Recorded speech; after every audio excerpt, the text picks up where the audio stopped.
Ooh,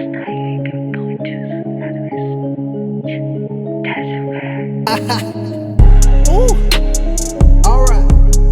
Woo. This is light work. Come on, spill the tea. Yeah. Ooh. Alright. You are now tuned into Woo. DAR This is Sports light Media work. being recorded in Oba Femi's universe, and we're all just living in it. Holy shit.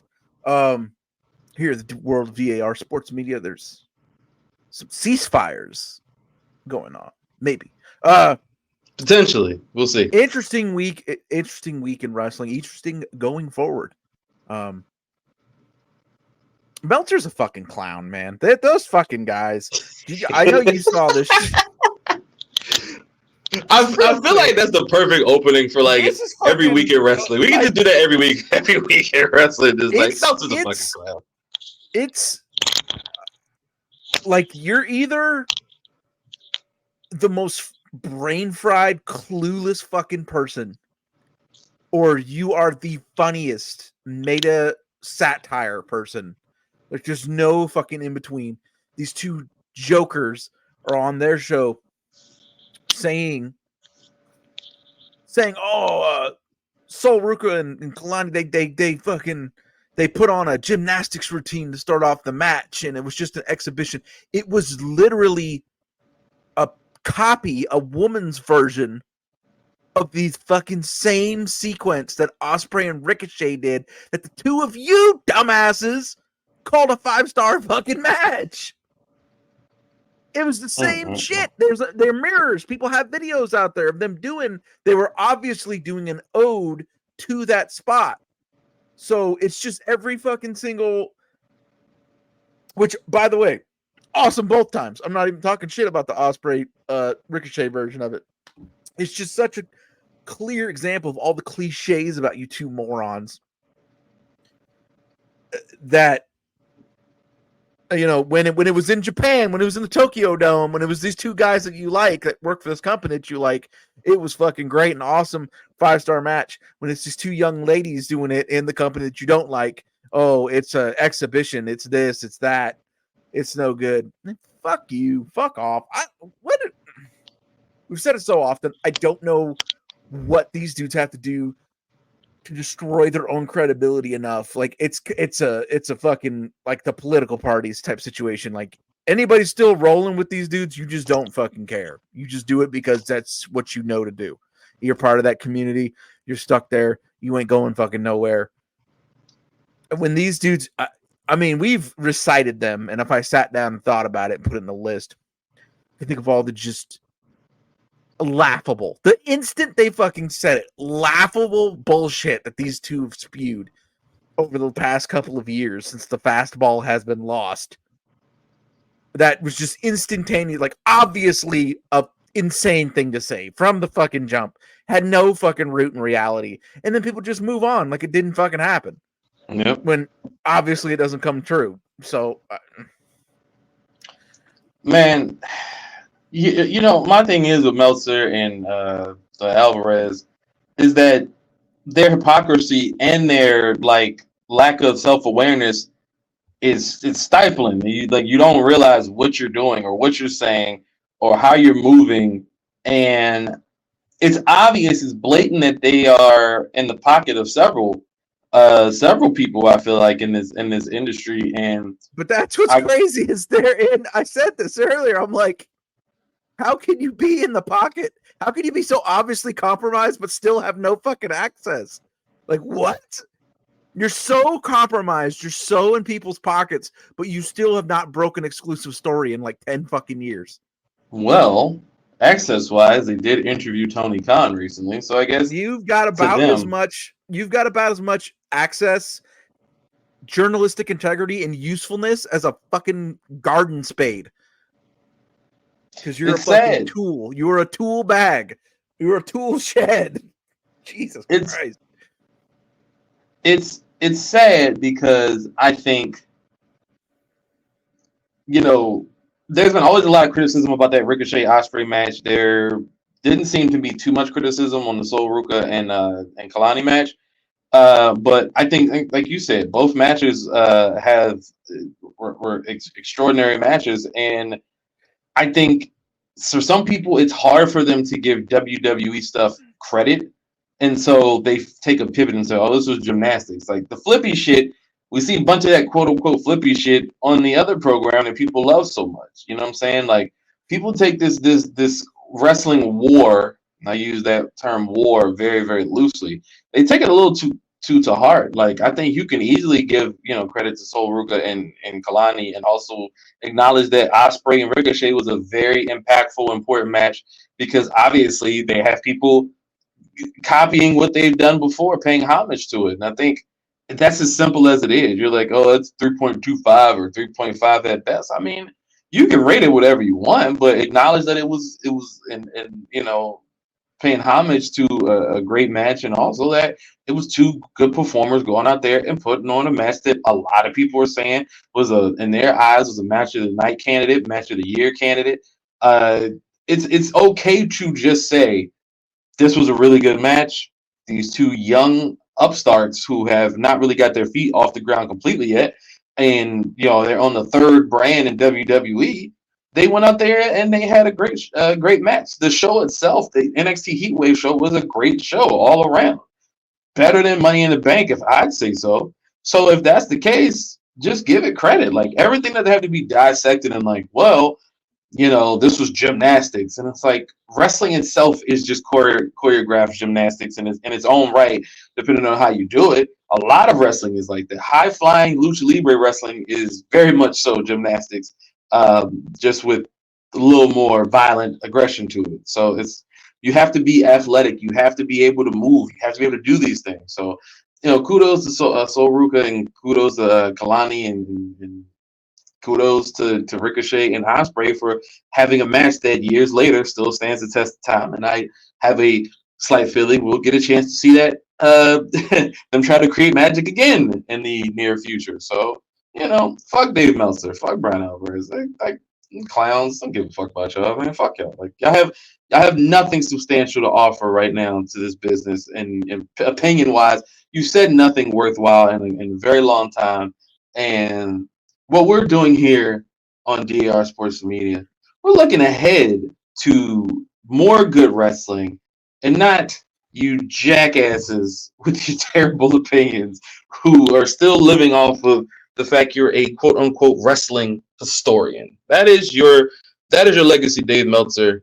And that you talk to people like wrestlers. You talk to wrestlers and stuff like that. Speaking of people with fucking shitty opinions, just the real quick, the other hot topic coming out of this weekend.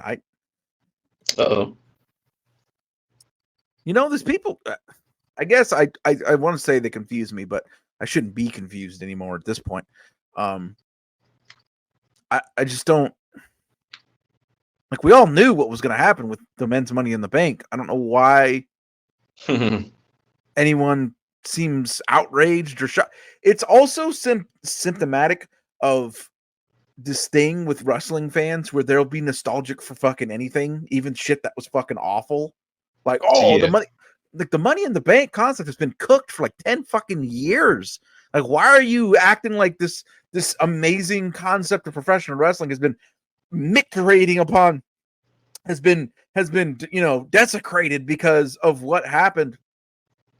Tell me when the last time the Money in the Bank contract advanced 4 main event storylines at one fucking time.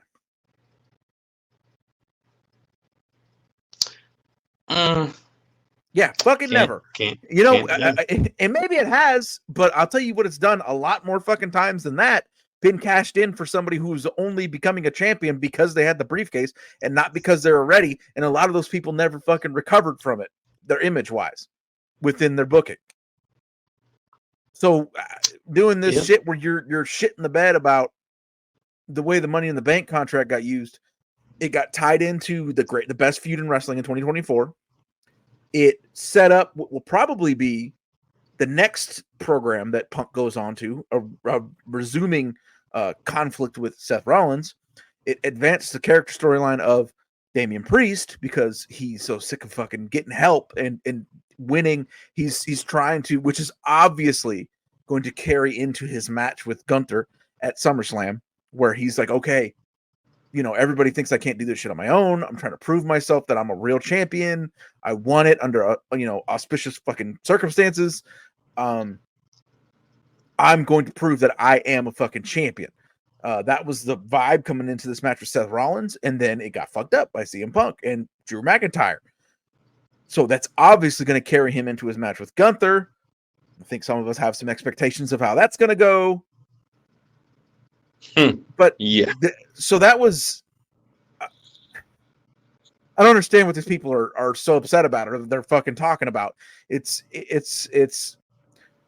You see people who cloak their bias and their shitty thoughts in, like, they try to make it logical on the face of it, but it doesn't stand up to any sort of fucking evaluation or picking apart of the logic.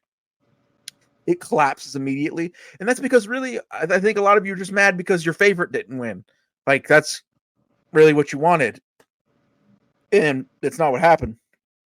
Because unbiased, impartially, that was one of the best uses of the Money in the Bank contract in the last 10 fucking years. So, yeah, I think I think if you put all the guys that were in the Money in the Bank ladder match and said, who would you have given it to instead? Would it be Andrade? Probably not, because who really is going to believe Andrade's cashing in on Priest or Gunther or or a Cody Rhodes or whoever? Cody's tied up in the Bloodline storyline. Obviously, that's going to continue on for a while. Maybe Cody gets into a separate feud with like Randy Orton at some point. That's clearly where that's going at some point. But I don't like. Would it be Jey Uso? Do you believe Jey Uso would cash in or Gunther or whatever? I just believe that we see the direction where the title is going, and instead of having someone hold on to a briefcase for another year, almost as we saw with Damian Priest, it's just better to use it to further stories, and the briefcase doesn't matter like it used to, and there's not a lot of stars that you can really go with, because LA Knight maybe would have been my choice to win if we're talking about guys who are ready for a title shot, but obviously he's not in the plans to win a major title right now, and he's gonna, I think, be the one to dethrone Logan Paul. So you don't want to do that. I mean, he is going to win a major title right now. It's just not going to be one of the world titles. Not the world championship. He's going to take the U.S. belt off him at SummerSlam. And so you got to look at the other options, and it's just like Jey Uso was probably the only obvious other choice, or Chad Gable, but Chad Gable been getting fucked up by the Wide Six, and then there's a thing there, and I don't know where that's going, but I think there's a lot of things ahead that going beyond this coming week in wrestling and heading into SummerSlam, things are going to become a lot clearer. We'll be having a better understanding where everybody else is doing. And I think the only thing that is clear right now that has to happen at SummerSlam, and damn well could headline the damn show, really, if they really wanted to do that, is Punk versus Drew. So that's the biggest feud. It's the feud everybody cares about the most on the program. And I dare say, like, there's a lot of stuff on WWE for me that's pretty cold right now in terms of like I love what they did with Jacob Fatu. Obviously, I think the story is great. I'm not sold on a Solo and Cody singles match at SummerSlam. Not feeling it like that. God, but that was hilarious, by the way. He had that fucking guy pinned for like a 20 count. Yeah. So it's such a Cody thing. Cody loves that shit. And so the documentary they did when they were talking about Brody Lee, and they said Brody, very kind of shy, like asked him like, hey, is it okay if I, don't hook a leg? And Cody was like, fucking put your foot on my chest. Dude, like, kill me. Like, Cody loves that shit. Cody's a hilarious professional. Carney in every sense of the word. Yes. And it's just like, I'm not sold on Cody versus Solo, because I don't think Solo's done well in his role. It just doesn't scream SummerSlam main event. And same thing with Priest and Gunther. It's just, it doesn't scream out main event. So it's like there has to be something else happening here. I kind of, just because I think it's and I think we all feel this way. This is a coronation of like it's time. It's been time. Like Gunther's that fucking dude. Greatest Intercontinental Champion for sure. So, and I think it's wild. I think it speaks to how fucking good he is. And by the way, there was a little tease that maybe his music is coming back. Oh my god, it would make it even fucking better. It speaks to how good he is that everyone, like, right, he had that 600-day title reign, and everyone is just ready for another one. Like, fuck yeah, like, let's step it up. Give him the world heavyweight and let him do the same thing again. Like, that's how fucking good Gunther is. How enjoyable it is to watch him work. How enjoyable it is to watch him perform in that position as the dominant heel champion. Just killing everybody and being the unclimbable mountain. It speaks a lot to him, and I think everybody's fucking excited for that. But as far as star power, because he will be that guy at the next SummerSlam. Maybe that's where somebody is on their way to trying to take it off of him, and that will be a main event. But as of right now, I get it. He's not quite that star at the star level. Everybody loves him as a talent, but as far as a main event of a top 4, is it now? I don't know. I get what you're saying. And I think Seth versus Gunther had a little bit more pizzazz to it, and I think that speaks more so that Seth is like a, he's a certified main eventer in the company, whereas Priest kind of just got to this point, and also Priest has not had any definitive like clean wins really over anybody yet, and so it just kind of feels like he's just, and also it's just a weird dynamic with two heels. You know what I mean? It's just weird. Like they're both heels, and so. I thought Seth was going to win the belt, and then I realized, to be fair, we've seen plenty of times in the past where on a random Raw they could do a rematch, and then the face wins the title and then goes on, and then they could do that, but it just feels a little convoluted to do that this late in the game because we are less than a month away from SummerSlam. So I don't know exactly what the plan is there, but I think obviously we're getting a new world heavyweight champion. That's pretty obvious. And it's one of those obvious things where it's like, if you just do what you got to do and do it in the right way, it's a complete home run. Everybody's ready. But I think the feud that should close out SummerSlam should be Punk versus Drew. I just think it's just that big to the point where everybody, I think the crowd is going to be so intense to see them. What kind of match too. I think they should go a little callback 20 years ago. Do an unsanctioned match.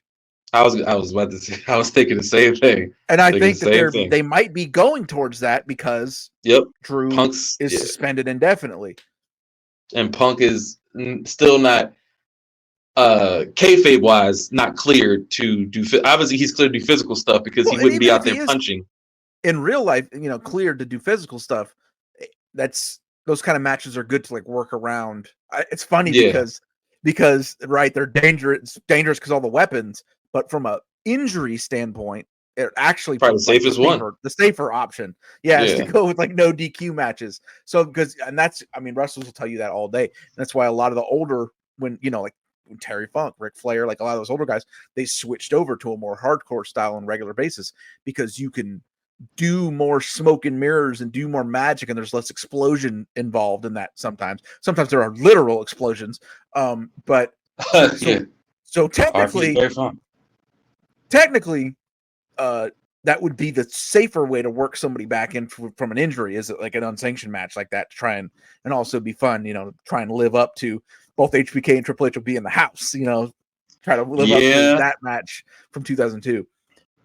And I could truly see it because I think Punk is gonna want to get Drew unsuspended because he wants to get his hands on him. He wants to fight him, and I think they have something there. And I think it's like you said, call back to that, which I think Triple H and Shawn Michaels, that unsanctioned match is a fucking classic to me, and I think it's one of the funniest. It has one of the funniest endings ever to me because of the whole. We took out Shawn and I like sledgehammer to his back after he got carried out, and then Shawn comes back like 2 months later, like, oh, I got a surgically repaired back. I'm fine. I'm fine. So Punk is coming back after being out for almost 6-7 months now, and the guy who is responsible for putting him on the shelf. It's a perfect storm, and I think there was a part of me that did want it to be for the. and I could even see AEW does this a little bit more and a little bit better than WWE does right now. But Yeah. you know, the callbacks, like I could even see them announcing the match. Like, we can't have these guys in the same arena, so we're gonna via satellite with the split screen, right? That's that famous screen where it's Triple H Yeah. on one side and Shawn on the other side, and he says, "I'll be ready by SummerSlam," and like, you know what I'm saying? Like, they could do I that. was in the with building for that one. I Yeah, remember they that. could. Oh yeah, it was in Baltimore when they did that. Yep. Yes. Yep. They could do that. They could have the split screen and say, and Pierce will, you know, be acting like a bitch. No, he hit me and he's suspended. We'll make the match. He's like, I can't sanction this match. And they make it like that. And they do a little callback with like the split screen. That would fucking rock. But yeah, I think that'd be the perfect way to go. And they have something there. So I think it's important to, you know, you've done all the right things thus far. Like, this can't be a regular, we're just going to go one-on-one. No, That's what I was just just not, about to say. Like, they have Yeah. to, because you can't Yeah. you can't do all this. You can't fly to fucking other countries to fuck people over, and you can't take people's doggy and wife wristbands and wear them around like a trophy. You can't do all this and be like, okay, let's have a regular match now. Like, wrestling is over. Yeah. And so that's where I think, like I said, you have to go with, I don't know if they want to do unsanctioned or a street fight or something like that, like a Cleveland street fight to close it out or whatever you want to do. But whatever they do, this has to be a match where everybody bleeds. There's chairs, there's brutality. Yeah. It's just, and whenever it's over, whoever wins this match, they have to be so like completely fucked up and so like spent that even after the 1, 2, 3. The show almost ends with just both of them laid out in the middle of the ring, or the match, you know, they're just both laid out. And it's like they gave every single ounce to defeat the other person, to whoop the other person's ass. That's the kind of match you have to have. And I know both Punk and Drew are they're probably just chomping at the bit right now, like, yo, dude, we can do this. We can do that. Yeah. Like, we can do this. Yeah. They've had months to plan it. Yeah. Yeah, and we're talking about two great wrestling minds on top of that. And when Punk locks in, when we know when Punk locks in with like a long-term feud and it's a serious thing, he goes, he puts on classics, and this is just another classic feud under his belt. Drew has been phenomenal throughout this entire feud, and they haven't had one match. They've had just a couple of moments of, you know, physically, you know, going at each other, and I think it's the best feud of the year, and it's just been super exciting and interesting to watch and to take part in kind of everything that's you know, as a fan just watching it. I'm anxious to see what they do. The new suspension angle kind of adds a new dimension to it. You know, this other stuff with Punk is talking, and you know, at the press conferences, he's like, well, you know, they have things in place to protect me from myself. So it's like, it's all feels like it's leading directly to this is not going to be a sanctioned fight, because we're like, I'll give you the match. I'll unsuspend him for the match, but you're on your own. Whatever happens to you, we're not like, sanctioning it. Yeah. It's literally going that same route. And it's perfect because Punk, once again, has in all his feuds, he does callbacks. He loves doing callbacks. He did a shit ton of callbacks to his Ring of Honor days against MJF when he was in AEW, and he's doing certain callbacks right now even.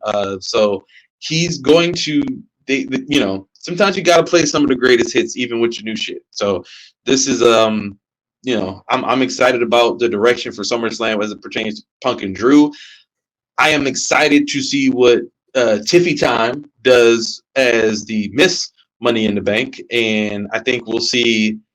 It's weird because she's on SmackDown, so it's like I don't think she's coming after Liv because I think Rhea Ripley is coming back fairly soon because she's going to be out maybe another month or two at best. So I think real quick before we forget, God damn it, we it has to be said. This podcast has been hard on Liv Morgan, and we have asked many times, can you show me one good Liv Morgan match, motherfucker? If last week didn't fucking happen, that was a good fucking match. Her and fucking Selena Vega. It was so good. It was so good that we went into it knowing it was a fucking, you know, just a bullshit place, like not bullshit place over, but it wasn't, the belt wasn't going to change hands. Like, right. It was just a keep it go, let her get a title defense while we keep working towards the bigger story. And goddamn, if they didn't have that crowd believing that there was going to be a fucking title change, Liv did some great bumping. Good fucking match last week. Props. There is one. So there is one now. I'll give Liv Morgan credit in general. I think she's done pretty well as champion, even though the match-wise she's not the greatest. But as a character, this whole thing with her and Dirty Dom is actually really strange, but it's hilarious. And if I'm Dominic Mysterio, I mean, my job the last year has been quite fun, actually. You know, you get to work with Rhea Ripley, and then you get Liv Morgan randomly jumping on you and buying you chicken nuggets.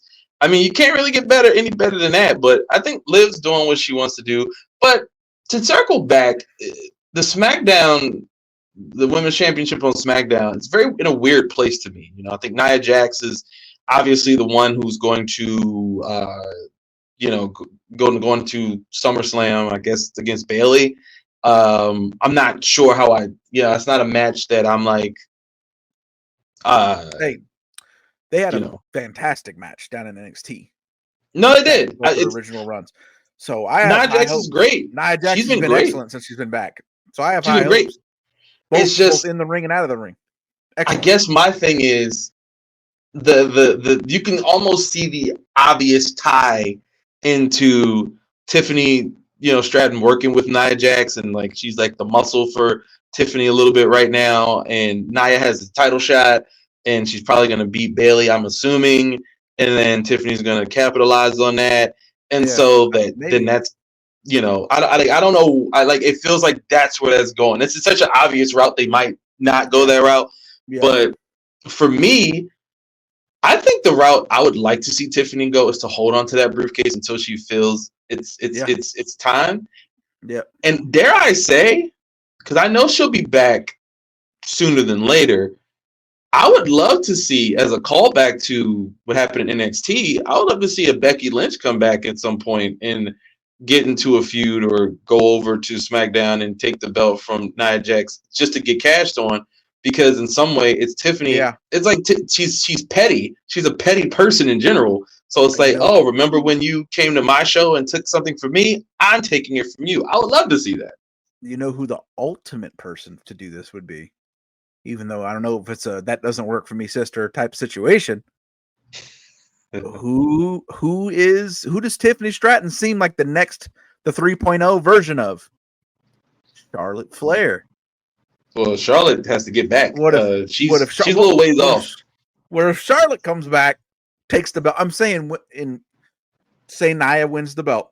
Nia has a nice, long, healthy run. Charlotte comes back, wins it. Tiffany cashes in on her. I would love that too. That would be great. That would be fucking perfect in my mind. But you brought up the one thing that I always worry about. That ain't gonna work for me. That's the one thing. She's put over some people, but when it comes with her and Andrade, they're in the same match made in heaven. Match made in heaven right there, buddy. That is two of my favorite wrestlers. By the way, this is not shade. Great wrestlers. In-ring, they're great in-ring performers. Two of my favorites. Great in-ring performers, but everybody got a bit of Hogan in them. A little Flair, a little Hogan in them. That's so but like I said, I think Tiffany Stratton is knocking out the park. She has been phenomenal in the ring and her character since I like the interaction with her and Trish Stratus too, backstage after she won. In my mind I was like, well, Trish definitely has no problem wrestling. Maybe we could get a Trish Stratus Tiffany Stratton thing at some point. I think I don't know how much Trish has left in the tank in terms of match wise, but I would like to see that too. So I think WWE is setting themselves up. I mean, we just started the show talking about, Sol Ruka and Kalani. They have a phenomenal amount of women on NXT that are just doing great things all around. And it's just this whole fucking dude. The paradigm is shifting. I remember the first time I watched before her knees got fucked up, when I watched Chris Statlander. And I remember being like, holy fucking shit. I have never seen a woman wrestler do anything like that before. They got like 8 girls doing that shit down in NXT now. It's fucking insane.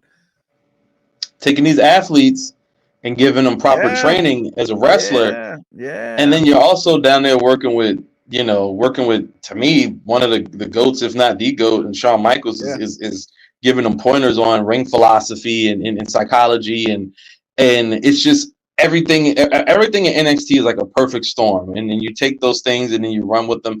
I mean, Javon Evans in NXT, obviously, he's a young upstart, but this guy who a lot of my guys, a lot of my guys love him. They know him personally. I've been hearing about him for a while, and I think it's just some people just got it. And NXT has the future of WWE right there. And I think the one thing I will say, shout out to Ethan Page for betting on himself and leaving a company that didn't really appreciate what you had, and you went in there and you now are NXT champion, and looks like you might be feuding with Joe Hendry at some point based on what the show ended with last night. And if anybody knows me, I believe in Joe Hendry. We believe. DAR believes. Yes, I love the idea of using Joe Hendry in these things because he is super popular. It's a way to get people more eyes on NXT even more, even though obviously NXT's got enough eyes already from the WWE base. You use that guy who's so over, has this cool act to also on a bigger platform, and then that drives it back to TNA a little bit. So I think that's fucking mutually beneficial because, and I hate to be that guy, but when AEW and TNA were working together, there was like no benefits at all for TNA, like literally at all for TNA during that. Literally just Omega showed up on TNA and Tony like talking shit or something. So there was no actual benefit to that, but I like what they're doing with this WWE TNA thing. I think, personally, I think TNA needs to get their shit together in other ways, but I think this could help with getting their shit together. A lot of people that work with TNA are not featured on their television sometimes, and they're missing a lot of talented people on the program. So I think Joe Hendry is giving them an extended life. Dare I even say, and I've never given him credit before, but Top Dollar has done a lot of good work in TNA. He has actually completely changed the narrative about him. And I think the one thing I like to see is that when people find what strongly suits them, you roll with what strongly suits them instead of trying to force other stuff. And Top Dollar has done that. And like I said, I never thought I would ever give him credit, especially on this show. But you got to give credit where it's due, man. And I absolutely, absolutely got to show him respect. I did get a chance to talk to him WrestleMania weekend briefly, so he, we're good anyway. But it's just like, which is a great segue. Give him credit where it's due. Last week's Dynamite, other than a couple of segments that felt like my balls being in a fucking vice grip, was fucking great show. Four matches that were fucking killer. Stakes, a great fucking segment at the end, a great fucking heat segment. MJF turning back fully heel. Daniel Garcia, our guy, fucking putting on a great performance, being right in the middle of it. And it, hopefully then that shows, that they know what they have in Daniel Garcia, because they, picked him to be the guy to get the sympathy, to get the heat on MJF for a fucking reason. Like, what guy could we pick that's so universally loved by the crowd that when MJF does, because everybody wants to cheer MJF. So like, you had to pick someone really fucking specific to make sure that, like, no, this is a clear message we're sending. MJF is heel. You need to be fucking pissed at him. Bam. They use Daniel Garcia. Great fucking thing. And this year's build is looking like it's going to be a hell of a lot better to All In than in previous years. This upcoming Dynamite, man, this Hangman Daniel Bryan match, bro, this is what fucking wrestling. This is what fucking wrestling is. This fucking the way this is going, because you could see it going either way. Are they on the way to making Bryan Danielson the fucking world champion for a little while before he retires? Are they going to let Swerve get his fucking revenge and put him in a situation get the Hangman get his revenge on Swerve? Those two promos he cut about the motivation that he has to win this tournament and get a shot at Swerve were fucking amazing. It could go either way. They've had fucking excellent matches before. God damn it, this is what it's all about. Coming up next week, Bryan Danielson, Hangman. It's this is a flip a coin thing because I think a lot of people want Hangman versus Swerve 4. I personally don't right now. I would rather much explore the Danielson retirement angle and let Hangman kind of go off the deep end because he couldn't get it done. And then that would lead to that's another option, definitely. So I would like to see that, and I think the Hangman coming back and getting in the face of the Elite and stuff like that. There's just a lot of things there to run with, and so it's interesting. I'm every time Hangman and Danielson have gotten a ring with each other, it's been magic, and with Bryan Danielson giving his all right now to this final stretch run he's on, and Hangman obviously being reinvigorated and this new more brutality, more brutal elements to his character. I think we might be in for the best match that they've ever had, and because it has to be a definitive winner. This is not how the first match they had where they could go to a time limit draw, or the next match where you kind of knew that Danielson was losing because he had turned briefly heel, and then the other one where it's like this one, the stakes are a little different, and it's like a blood feud for Hangman to get back to Swerve, and that's kind of where logically you could see that probably being where they're going, because the whole return vignette kind of swarmed around the basis of his Swerve feud. So we could see it, and I think right now AEW is going in the right direction. The ratings might not be in a lot of ways. They're not going in the right direction ratings wise just yet. But once you start building that good faith up again that you lost a little bit for a while, I think then from there the sky's the limit for the company if you can build that good faith back up, because a lot of people just don't feel like they're super interested. The Britt Baker, Mercedes Moné thing, I think that's interesting. I think Mercedes has always been better as a heel anyway. So her kind of falling into that role, perfect, great. Stop forcing her to do all these goddamn promos, and she's gonna do a promo. Just let them do what they did the other day. That was very effective. It's exactly what people want out of this fucking pairing. And I laughed because I was like, this is open mic night type of Brandy Rhodes type of vibe to it. But it's just they're a little bit better at talking than Brandy Rhodes was. But it's just like you got to be real direct and kind of feed off of the real life animosity that people assume that's there, because Britt Baker's been gone. Britt Baker has gone through a lot. That would personally naturally be there. Yes. This was her division, and so she's coming back and she's like, this is my spot. I want my spot. You got my spot. And I love that. I will say this. It's funny when Britt Baker was around before, the TBS championship was on another beautiful lady for an extended period of time, and they never crossed paths. And I found that to be kind of funny. So I'm really anxious to see who wins this match at All In, because if this match goes in any way, shape, or form like I think it could, I will laugh, because if we thought Charlotte Flair does a lot of that won't work for me, brother, I would love to see. Sasha is allowed to. That doesn't work for me, brother. So I would love to see, because you're if being really honest here, these are the two that doesn't work for me, brother. Women of AEW, and there, so something has to give. That's what somebody said the other day. It's creative control via contract versus creative control via friends.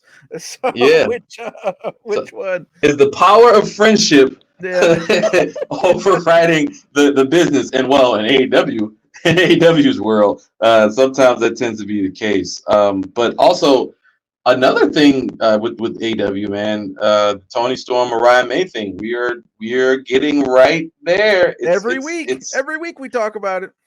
It's time. It's looking like we're finally going to get that match. Speaking of the 4 fire matches, Willow Stat match was fucking a banger, man. God damn it, that was a good match on Wednesday. Willow, I love Willow Nightingale so much. She is same. She is the perfect to me, she is the perfect wrestler in every way, shape, or Yeah. form because Yeah. she makes everything look great in terms of like the moves, the selling, everything is just. And then her attitude, even as she was like the happy, she knows how to flip the character, and it Yeah. works. Whereas before she came out with this happy-go-lucky thing, now it's like, oh, now I'm down to business, and it's like you believe it. And I've said for years, I loved everything about Statlander too. I think she is great and phenomenal.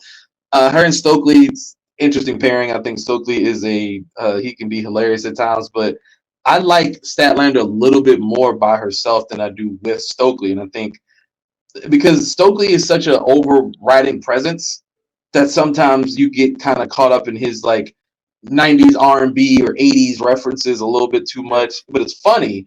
But I love that Willow and Stat.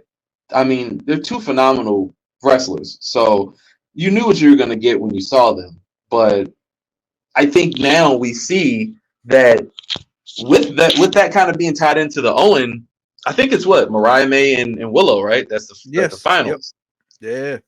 There's no way Statlander allows Willow to win that. Yeah. I don't think there's any way she allows that. And I think the excitement that Mariah May is going to have, and in that moment where she stops and she looks at the belt that Tony has, and Tony's going to go like bosom, like she always does, and Mariah is going to stop and hesitate before eventually going, and that's the stuff in wrestling you kill for, man. You want that, the little subtleties that like, oh, like yo, we're getting. So I will say AEW has not done great with a lot of their stories over the last 5 or 6 months. They knocked it out the park with the Tony and Mariah May thing. Mariah May is a phenomenal wrestler herself. Tony's a great wrestler. I think for these two women to go into Wembley in front of 50, however many thousand people it's going to be, and to culminate a story that has been masterfully told this last 5 or 6 months. I think that's exactly what everything heading into All In is what AEW needs. I am not, however, unlike most people, I'm not really completely on board with the MJF Ospreay thing. It's not moving me like that.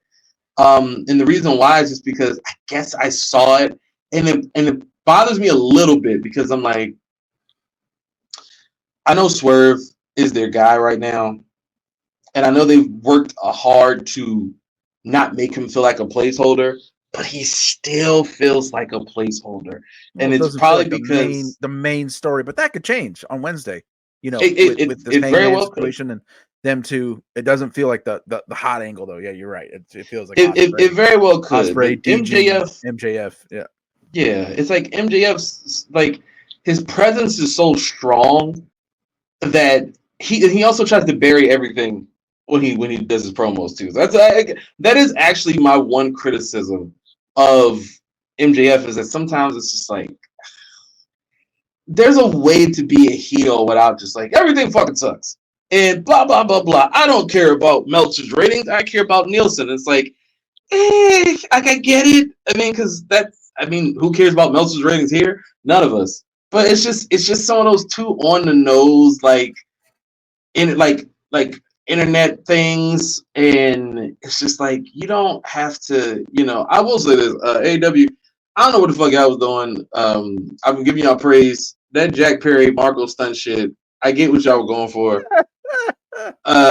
Brothers, listen. I know whose idea that was to do that, and I get it was like, oh, Marco Stunt. I saw you motherfuckers on the timeline marking out over Marco Stunt like this is the AEW I used to love. Well, that's why the shit ain't what it is no more. I saw that shit about 5 times. I was like, hey, brother, look, Marco Stunt ain't never done nothing to me, but at the same time, I am not advocating for Marco Stunt to be the part of the AEW that I used to love because he was not a part of the AEW I used to love. He was one of those things I was like, like I loved AEW from day one, but Marco Stunt was one of those things where it was like, no, no, like there's just a lot of things in AEW that I do like, but everything pertaining to the Elite right now, I'm not really feeling it. The whole blood and guts thing. The rest of the TV viewership. The build to All In this year is night and day, 10,000 fucking times better than last year. And we here on DAR Sports Media are all in to providing you. You know, it got a little bit quiet, but fucking A, man, we have probably 3 drops this week. We might have 4 next week. It's looking like next week we're gonna finally make our foray into video games. This college football, EA Sports college football video game that's dropping. We got a bunch of people of my generation, True's generation, our younger generation with our guy Tay, who's on our sports shows. Maybe some other special guests that we are talking to right now are going to come in. This game means the fucking world to us and always did. And we're going to talk about it coming back, but we're also going to do some nostalgia of the games of the past.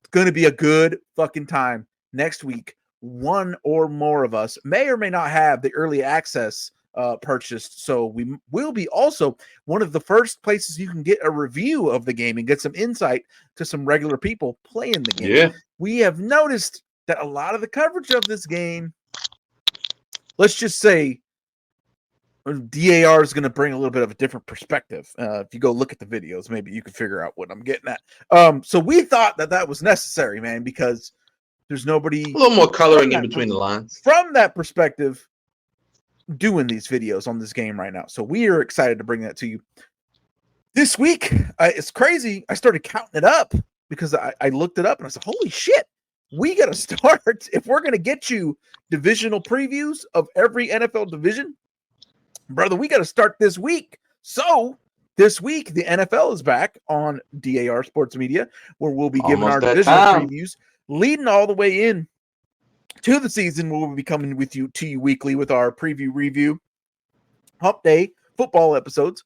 And then also this week, we're going to be wrapping up our NBA coverage for the 24 season and off season. Talking about some moves. The last domino fell into place. All DeMar DeRozan going to Northern California. Exciting stuff there. So we will be bringing you football this week, NFL divisional previews. We'll be bringing you NBA offseason finisher. We got this. Things are looking good for a week in wrestling next week. And we got our first DAR Sports video game coverage.